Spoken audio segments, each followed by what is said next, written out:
Shogun is a fantastic show and easily the best series of 2024. I know it's early to say that 5 months into the year, but Shogun is that good. It's basically Game of Thrones but set in feudal Japan, full of political intrigue and brutal violence, such as people getting their heads chopped off or being ripped apart by cannon fire, and it looks fucking awesome. The acting is solid across the board, the cinematography is excellent, and there's also a surprising amount of humour to be found in it as well, especially when Blackthorn insults everyone he comes across knowing that they can't understand him. Go shall and fuck yourself.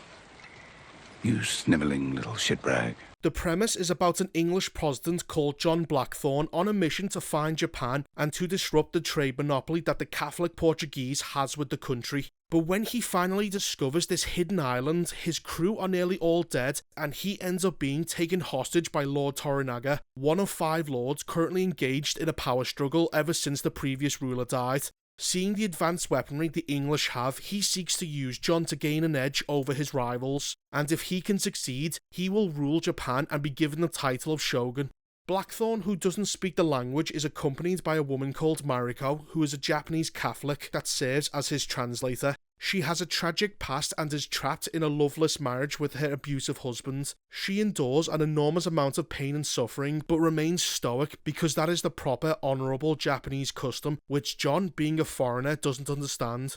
In contrast to Mariko's stoicism, we have the local lord Yabushige, who, unlike Mariko, is more expressive, quite funny, and just wants to survive no matter what, even if he has to give up his own honour to do so. There are many funny moments with him trying to stay alive as he constantly switches loyalties with different lords to make it happen, but every one of his plans ends up blowing up in his face, which then thrusts him into more and more dangerous situations against his will. All of the characters in this are well written, complex, and are played by veterans who give great performances. The show is mostly in subtitles since almost everyone is speaking Japanese, and the characters not being able to communicate with each other is an important part of the story. This makes Mariko a major character important to both Toranaga and Blackthorn, which has a massive payoff by the end of the season. Shogun also demonstrates what a clash of cultures looks like, as Blackthorn has to try and understand the foreign alien culture of Japan, which at times both fascinates and horrifies him. As one moment he is impressed when he sees the city of Osaka and just how dedicated the Japanese are to keeping everything so clean. The next he's absolutely horrified with how the Japanese seem to revere honour over their own lives. An example of this is when he makes a sarcastic remark about how if someone touches his food he will kill them, which accidentally causes one of his house staff to commit suicide because they disobeyed his order.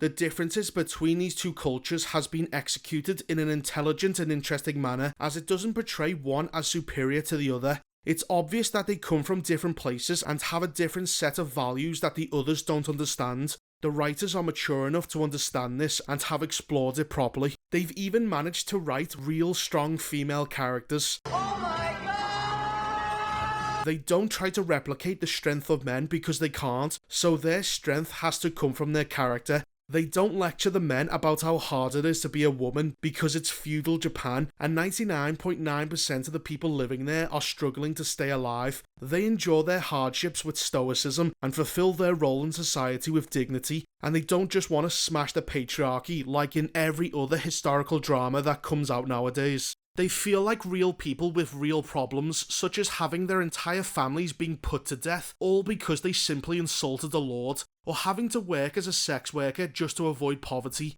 Don't get me wrong, they're not all angels, as some of them turn out to be even more ambitious than the men, but they actually behave as women would do in a male-dominated society like feudal Japan.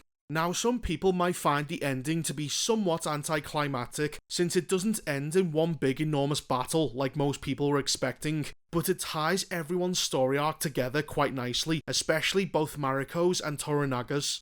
The people behind this have also paid a great amount of attention to detail, and we can see this in both the costumes and set designs. It's a well-crafted piece of entertainment that strives for authenticity and to bring 17th century Japan to life, which makes it very easy for the audience to connect with and lose themselves in this world. And it's actually refreshing to see a historical drama be authentically depicted on TV, which unfortunately we don't get much of nowadays, as almost every other period piece that Hollywood shits out are all the exact same. Every one of them is set in an incredibly diverse Europe where everyone talks like they're from California, and every villain is not the villain but simply misunderstood. What I have just described is almost every single fantasy and period piece to have come out from every major streaming service for the last 8 years. It's all just one gigantic amorphous blob of diversity with no real characters and story, and what they have chosen to replace it with is poorly thought out social messaging that makes no fucking sense. When I watched Shogun, I almost got a fucking whiplash from seeing feudal Japan and its people actually look like they come from the 17th century. The English look English, the Japanese look Japanese, and the Portuguese look greasy. But of course, this adherence to historical accuracy has caused professional critics to come out and bitch about why there aren't any black people in Japan, or that the show has depicted its only white character as a highly capable and intelligent man, and not a generic and lazy white man bad stereotype, because what dickheads like this really want is for Blackthorn to be an evil colonizer destroying the innocent Japanese people who were nothing but peaceful until the white man came. They had flowery meadows and rainbow skies and rivers made of chocolate where the children danced and laughed and played with gumdrop smiles. But just ignore those miserable and irrelevant fucks and watch Shogun instead. It's a self-contained story told in 10-hour-long episodes that manages to keep you both engaged with a gradually evolving plot and massively entertained with sick-ass sword fights. Hopefully Shogun isn't just a one-off and Hollywood actually comes to realise that people like shows like this and want more of them. But considering that most of the movies coming out this year are sequels, I don't think that's going to happen anytime soon. Anyway, that was Shogun. Shogun Kaio!